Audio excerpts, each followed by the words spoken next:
Financial expert और rich dad poor dad के लेखक रॉबर्ट कियोसाकी ने एक बार फिर सबके होश उड़ा देने वाली भविष्यवाणी की। उनका कहना है कि दुनिया के सामने अब सबसे बड़ा आर्थिक संकट आने वाला है, जिसमें सोना, चांदी और बिटकॉइन जैसी प्रमुख संपत्तियां में भी गिरावट जो है आती हुई दिखेंगी, उनका शिकार बनेंगे। प्रवीण सर, अपने सोशल मीडिया पोस्ट में कियोसाकी ने कह दिया कि बबल्स जो हैं वो फूटने वाले हैं। क्या होने वाला है सर? फिर से डर का जो है माहौल जो है वो कायम होने वाला है क्या? देखिए, आज के जो मनी सेंट्रल है उसमें जो हम तीन जिन कहानियों को लेके हमेशा आते हैं, तीन बड़े मसले जिन पर हम एनालिसिस करते हैं, आज का मनी सेंट्रल ऐसा जिसमें तीनों जो कहानियां हैं, तीनों जो मसले हैं वो एक दूसरे के साथ इंटरकनेक्ट हैं। सर, हमने बात की ट्रेड डील की, और उसी से जुड़ा हुआ मसला जो आप रॉबर्ट कियोसाकी का बता रहे हैं वो भी उससे ही कनेक्टेड है। अमेरिका की पैदा की हुई जो आफत है, यूएस फेड को ये बहुत गाली देते हुए नजर आ रहे हैं सर। बिल्कुल। तो जो अमेरिका की पैदा की हुई आफत है, जिस तरह अमेरिका का कर्ज है, उस सबसे जो परिस्थिति पैदा हो रही है उसमें मार्केट डूबेंगे, उसमें इकोनॉमीज डूबेंगी, और उसका जो असर दिखाई देगा। अब वो जो रॉबर्ट कियोसाकी जो अब तक बुलिश थे इन तीन चीजों पर, वहां उनको लग रहा है कि जब ये सब डूबेंगे तो ये भी डूबेंगे, यानी क्रिप्टो भी, गोल्ड भी और सिल्वर भी। लेकिन इसमें उनका एक जो उनका कहने का एक तात्पर्य है या नतीजा है, वो ये है कि जब ये डूबेंगे तो उसके बाद इनमें इन्वेस्टमेंट का मौका भी पैदा होगा। ये कह रहे हैं कि मैं पैसा लेके तैयार बैठा हूं, जैसे इस एसेट क्लास में अगर गिरावट आई तो सबसे पहले मैं ही लपकूंगा और आपको भी लपकना चाहिए। तो वो अल्टीमेटली बात यही कह रहे हैं कि फाइनली जो है वो यही तीन एसेट क्लास आपको जमकर पैसा देंगे, गोल्ड, सिल्वर और क्रिप्टो करेंसी जी। अब इसी वजह से वो जो एक्चुअल करेंसीज हैं या फिएट करेंसी जिनको कहा जाता है, चाहे डॉलर हो चाहे रुपये हो, इनको लेके वो बिल्कुल एकदम से उनके विरोध में आकर खड़े हो गए बेचारे। सर, उन्होंने एक अपनी सलाह है उसको भी दोहराई है। वो कह रहे हैं कि पैसा बचाना जो है अब फायदे का सौदा नहीं है। फिएट मुद्रा जो आप करेंसी की बात कर रहे हैं, वो कह रहे हैं कि वो बचाने वाले नहीं है, वो खुद ही हार जाते हैं। उन्होंने फेड की गलती का भी उदाहरण दिया है और तमाम तरह के जो है आरोप लगाते हुए दिख रहे हैं। वो उन्होंने कुछ उदाहरण भी दिया है सर, उस पर भी मैं आपसे टिप्पणी चाहूँगा। 1987 में कह रहे हैं कि बाजार जो है क्रैश हुआ, फर्जी जो है डॉलर छापे गए। ये उनका स्टेटमेंट है सर, मैं नहीं बोल रहा। 1998 में LTCM का संकट आया, कहा गया कि फिर से नोट छापे गए। 2019 में रेपो मार्केट संकट आया। उसके बाद कह रहे हैं 2020 में कोविड वाला मामला आया, फिर सिलिकॉन वैली वाला बैंक क्रैश वाला मामला। हर बार उन्होंने कहा कि जो यूएस फेड है उन्होंने फिएट करेंसी को छापा और अपनी इकोनॉमीज को बचाने की कोशिश की। ये क्या है पूरा मामला, हम आपसे समझना चाहेंगे सर। नहीं, देखिए, जो करेंसी छापने का मामला है वो अकेला अमेरिका नहीं करता, दुनिया भर के देश करते हैं नोट छापने का काम।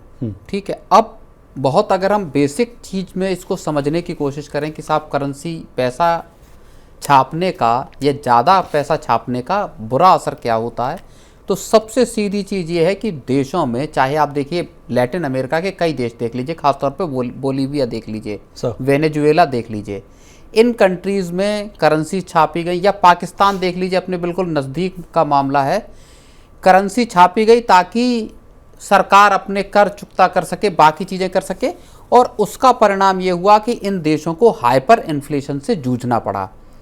इतना इन्फ्लेशन है कि गड्डी भर के लोग नोट लेके जाते हैं और एक रोटी खरीदते हैं। पाकिस्तान का भी ऐसा ही हाल है।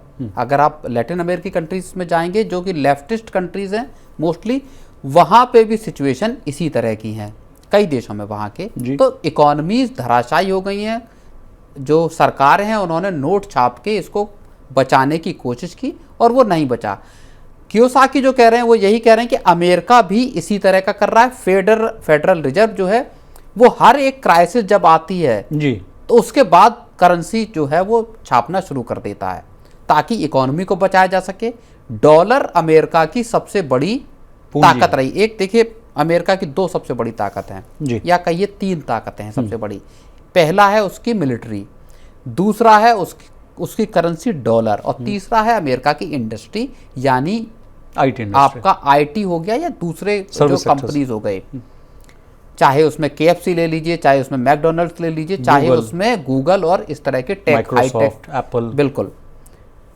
तो इन तीन ताकतों के बूते अमेरिका पूरी दुनिया में अपनी हेजेमनी या आप कहें सुप्रीमेसी को चलाता है। जी।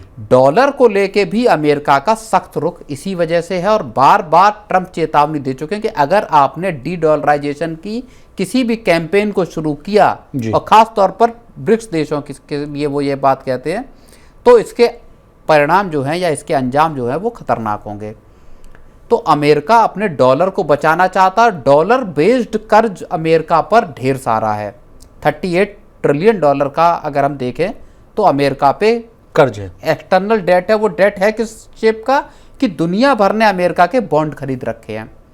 उसमें चाइना भी सबसे टॉप जो होल्डर है अमेरिकन बॉन्ड्स का, वो है जापान। सेकंड नंबर पे चाइना आ जाता है, और फिर दुनिया के देश हैं डॉलर को रिजर्व के तौर पर दुनिया रखी हुई है। भारत भी शामिल है। Exactly. हर बार हम कहते हैं कि आपका फॉरेक्स रिजर्व्स में, फॉरेक्स रिजर्व में साहब बोले 700 बिलियन डॉलर का हमारे पास फॉरेक्स रिजर्व है।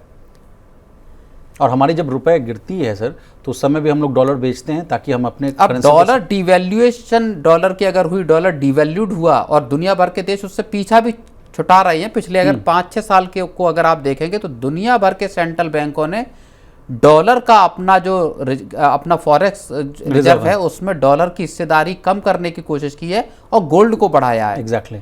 अब यहां से बात आ जाती है रॉबर्ट कियोसाकी की, जो खुद कह रहे हैं कि साहब गोल्ड खरीद लो या क्रिप्टो खरीद लीजिए और सिल्वर खरीद लीजिए। नहीं, ये आंकड़ा आपने सही बताया सर। तमाम दुनिया भर के जितने भी सेंट्रल बैंक्स हैं वो भर भर कर सोना खरीद रहे हैं। और देखिए, चाहे चाइना देख लीजिए, चाहे भारत देख लीजिए। Exactly sir. इनफैक्ट दूसरा उसका एक मुद्दा है सर, डॉलराइजेशन वाला। इनफैक्ट दूसरा उसके साथ मसला जुड़ा हुआ ये है कि जिन देशों के जो गोल्ड असेट्स बाहर हैं उन देशों से, वो अपने यहाँ उसको रिलोकेट कर रहे हैं। वो तो कई बार हमने खबर देखी कि भारत जो है कई ट्रेंचेस में, उसका भी मसला यही है कि सारे देशों को ये डर है कि कहीं कोई कभी अनसर्टेनिटी होती है तो हमारे जो गोल्ड के जो टनों में असेट्स हैं वो कहीं फ्रीज ना कर दिए जाएं, जो बाहर के देशों में है। बिल्कुल, भारत का लंदन में सोना पड़ा हुआ, भारत धीरे धीरे उसको लेके आ रहा है। नहीं, ये मुद्दा हम लोगों ने देखा था जब रशिया के बीच में जो वॉर हुआ, तो उसको ब्लॉक कर दिया गया था सर। रशिया के जितने असेट रशिया के बाहर थे उन सबको अमेरिका ने ब्लॉक कर दिया, फ्रीज कर दिया। रशियन डॉलर असेट सारे फ्रीज कर दिए गए। तो उससे पूरी दुनिया को फिर ये सबक मिला कि एक तो डॉलर से थोड़ी दूरी, और दूसरा गोल्ड को आप जो आपका गोल्ड बाहर रखा उसको भी चुपचाप अपने घर पे लेकर आइए। जी। एक लास्ट सवाल सर, कियोसाकी साहब ने कहा है कि जो वॉरेन बफे हैं वो भी है जो 350 बिलियन डॉलर जो है कैश रिजर्व लेके बैठे हुए हैं। उनके पास पर्याप्त मात्रा में कैश है और वो भी इस गिरावट का इंतज़ार कर रहे हैं कि भाई गिरावट आएगी तो अच्छे एसेट क्लास में मैं भी पैसा लगाऊंगा। तो इसको भी क्या किस संदर्भ में देखा जाए, स्टॉक मार्केट के संदर्भ में देखा जाए, इकोनॉमीज के संदर्भ में देखा जाए? हालांकि उनका उदाहरण देना कितना सही है मैं आपसे समझना चाहूँगा। देखिए, मार्केट में क्रैश कैसा आने वाला है, कब आएगा, इसको लेके बाजार को का किसी को अंदाज़ा नहीं है। मैक्रो इकोनॉमीज़ या बाकी चीज़ों को लेके एक आकलन उसका कर सकते हैं। कियोसाकी का पर्सनल एक तरह से मैं कहूँगा कि परसेप्शन है जिसमें वो इस चीज़ को एंटिसिपेट कर रहे हैं कि दुनिया में एक बड़ी मंदी आ सकती है। और ये बात वो पिछले अगर हम कुछ महीनों की ही बात देखें तो उसमें वो इस बात को बार बार दोहरा चुके हैं। जी। अब इसमें जो अनसर्टेनिटीज़ हैं हम जिक्र कर ही चुके दुनिया भर में, क्या उसका व्यापक इतना बड़ा असर होगा, क्या अमेरिका में मंदी आएगी, ये बहुत सारी चीज़ें ऐसी हैं जो अनफोल्ड होंगी अगले 4-5 महीने या 6 महीने में। जी। क्या दुनिया ट्रेड डील्स कर पाएगी, क्या चीन के साथ, मतलब ये वो सवाल हैं जो हम खुद अपने शो में कई दफा दोहरा चुके हैं। यूएस फेडरल चीफ भी कहते हुए नजर आ रहे हैं कि भाई जो आपने टैरिफ पॉलिसी लागू की है उसका आकलन हमको करना पड़ेगा, इकोनॉमी पर क्या इफेक्ट पड़ेगा वो उसका आकलन करना पड़ेगा। आप लगातार जो उसी के बाद किसी रेट कट का फैसला एग्जैक्टली आप जो दबाव हम पे बनाते हैं कि देखिए तमाम देश की इकोनॉमीज का आप रेट कट देखिए, उनका रेट कट का साइकिल देखिए। अमेरिकन जो अमेरिकन गवर्नमेंट है वो बार बार ये कहती है, वहाँ के मंत्री बार बार ये कहते हैं कि साहब आपको मई 2026 से पहले अब आपको गद्दी छोड़ देनी चाहिए, जो जेरोम पावेल को। फिर ट्रम्प कह देते कि नहीं नहीं बने रहो। वो कॉन्स्टिट्यूशनल तो वहाँ बड़ा वहाँ जिस तरह की गफलत है अमेरिका में, मुझे नहीं लगता कि हाल फिलहाल या अगले पिछले 10-15 साल में हमने कभी अमेरिकन एडमिनिस्ट्रेशन में इस तरह की गफलत देखी है। आप सोचिए, अभी हमने डिस्कस किया कि कॉमर्स सेक्रेटरी का बयान और उनका ट्रेजरी सेक्रेटरी, दोनों के बयान बिल्कुल उलट हैं एक दूसरे से। एनीवेज, कहानी ये भी अनंत काल चल सकती है। चलिए सर।